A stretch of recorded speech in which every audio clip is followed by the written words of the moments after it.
নমস্কাৰ মই টিকেন্দ্ৰ ভাই আপোনালোক পোনপ্ৰথমতে স্বাগতম জনাইছোঁ মোৰ এই ইউটিউব চেনেল অল জব আপডেটলৈ। আজি আমি এই ভিডিঅ'টোত আলোচনা কৰি এপ্ৰেণ্টিক্সৰ পষ্টৰ বিষয়ে। এসপ্তাহৰ ভিতৰতে এপ্ৰেণ্টিক্সৰ বহুখিনিয়ে পষ্ট আহিছে। হয়, তিনিটাকৈ এপ্ৰেণ্টিক্সৰ পষ্ট আহিছে, তিনিটা বিভাগত এপ্ৰেণ্টিক্সৰ পষ্ট আহিছে।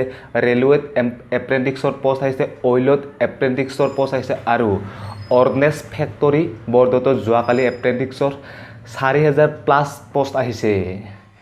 আপোনালোকে এপ্ৰেণ্টিক্সৰ বিষয়ে বহুতে নাজানে। আজিৰ এই ভিডিঅ'টোত এপ্ৰেণ্টিক্সৰ সকলো বিষয়তে আমি আলোচনা কৰিম। এপ্ৰেণ্টিক্স কি বা সকলোখিনি এপ্ৰেণ্টিক্স কৰিলে আপোনালোকৰ ভাল হ'ব নে বেয়া হ'ব সকলোখিনি আলোচনা কৰিম। আপোনালোকে মোৰ এই ভিডিঅ'টো প্ৰথমৰ পৰা শেষলৈকে চাই থাকিলে হ'ল আৰু এপ্ৰেণ্টিক্স কি সকলোখিনিয়ে জানি লওক আপোনালোকে। আহক তেতিয়াহ'লে আমি জানি লওঁ এপ্ৰেণ্টিক্স কি।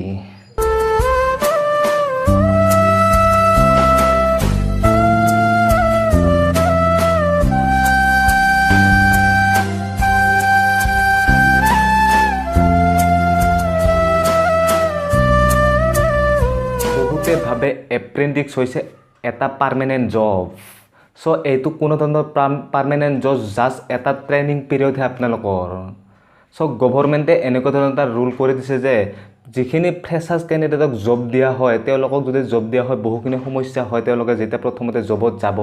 সেইকাৰণে এপ্ৰেণ্টিক্স কৰি দিয়া হৈছে। যদি এপ্ৰেণ্টিক্স কৰে তেওঁৰ কেণ্ডিডেটজনে প্ৰায় মিনিমাম এবছৰ কৰিব লাগিব আৰু কিছুমানৰ 15 মাহ বা 2 বছৰ 3 বছৰ এনেকুৱাও থাকে এপ্ৰেণ্টিক্সৰ কাৰণে। এটা ট্ৰেইনিং পিৰিয়ডহে জাষ্ট।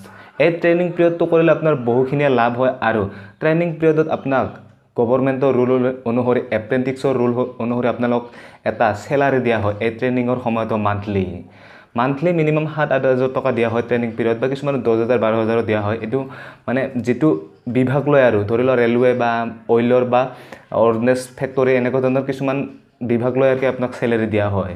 আপোনালোকে এইটো কৰিলে খুবেই ভাল, কাৰণ প্ৰিফাৰেঞ্চ পোৱা যায় আৰু নেক্সট টাইমত। কাৰণ এপ্ৰেণ্টিক্সত এনেকুৱা এখন চাৰ্টিফিকেটহে দিয়া হ'ব আপোনালোক, যিটো আপোনালোকে এপ্ৰেণ্টিক্স যদি কৰে।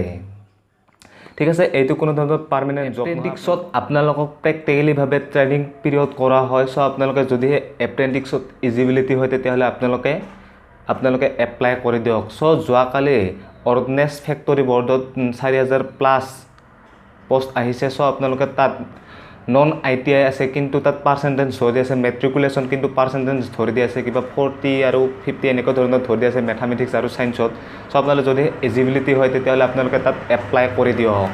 ঠিক আছে, আৰু ৰেলৱেত বেচিকেলিভাৱে আপোনাৰ ITIৰ ক্ষেত্ৰত আহে, ইঞ্জিনিয়াৰ বিভাগৰ ক্ষেত্ৰত আহে, যিটো এপ্ৰেণ্টিক্সৰ কাৰণে তাত আহে। আপোনালোকে বহুতে তাত ইজিবিলিটি নিমিলে আৰু যিখিনি ইজিবিলিটি মিলে তেতিয়াহ'লে তাতো আপোনালোকে এপ্লাই কৰি দিয়ক। খুবেই এটা ভাল। নেক্সট টাইম আপোনালোকৰ মানে জব পোৱাৰ ক্ষেত্ৰত মানে প্ৰিফাৰেঞ্চ বহুখিনিয়ে দিয়া হয়। তাত আপোনাৰ এপ্ৰেণ্টিক্স চাৰ্টিফিকেটৰ কাৰণে বহুখিনি প্ৰিফাৰেঞ্চ পোৱা যায়। আৰু কিছুমানত এনেকুৱা ধৰণৰ এপ্ৰেণ্টিক্স কৰাৰ পিছতে আপোনালোকৰ জবটো হৈও যায় কিছুমানত। এইটো মানে ইমান সম্ভাৱনা নহয় জবটো হোৱাৰ ক্ষেত্ৰত, কিন্তু কিছুমানে দি দিয়ে আৰু কিছুমান কোম্পানীয়ে ধৰি লওক অইলত বা এনেকুৱা ধৰণৰ চান্স থাকে আৰু পোৱাৰ ক্ষেত্ৰত, কিন্তু ৰেলত ইমান চান্সো নাথাকে। প্ৰিফাৰেঞ্চটো পাব আৰু। ঠিক আছে, আপোনালোকে এপ্ৰেণ্টিক্সৰ কিবা নহয় কিবা এটা জানিলে এই বিষয়ত। আপোনালোকে বহুতে ভাবি আছিল এপ্ৰেণ্টিক্স হৈছে এটা পাৰ্মানেণ্ট জব, নহয়। ঠিক আছে, আৰু আজি যদি এই এপ্ৰেণ্টিক্সৰ ভিডিঅ'টো কিবা নহয় কিবা এটা শিকিব পাৰিলে তেতিয়াহ'লে কমচে কম মোৰ এই ভিডিঅ'টো কমচে কম এটা লাইক কৰি দিয়ক। আৰু কিবা যদি মোক এপ্ৰেণ্টিক্সৰ বিষয়ে সুধিব লগা আছে তেতিয়াহ'লে মোৰ ভিডিঅ'ত আপোনালোকে কমেণ্ট কৰি সুধিব পাৰে, মই আপোনালোকক ৰিপ্লাই কৰিম। আৰু যিসকলে মোৰ চেনেলটো ছাবস্ক্ৰাইব কৰিছে তেওঁলোক মোৰ ফালৰ পৰা অশেষ ধন্যবাদ। আৰু যিসকলে মোৰ চেনেলটো এতিয়ালৈকে ছাবস্ক্ৰাইব কৰা নাই তেওঁলোকে মোৰ চেনেলটো ছাবস্ক্ৰাইব কৰক এনেকুৱা ধৰণৰ লেটেষ্ট ভিডিঅ' পাই থাকিবলৈ। ঠিক আছে, আজিলৈ এৰিলোঁ। পুনৰ লগ পোৱাৰ আশাৰে মই টিকেন্দ্ৰ ভা। আজিলৈ গুড বাই।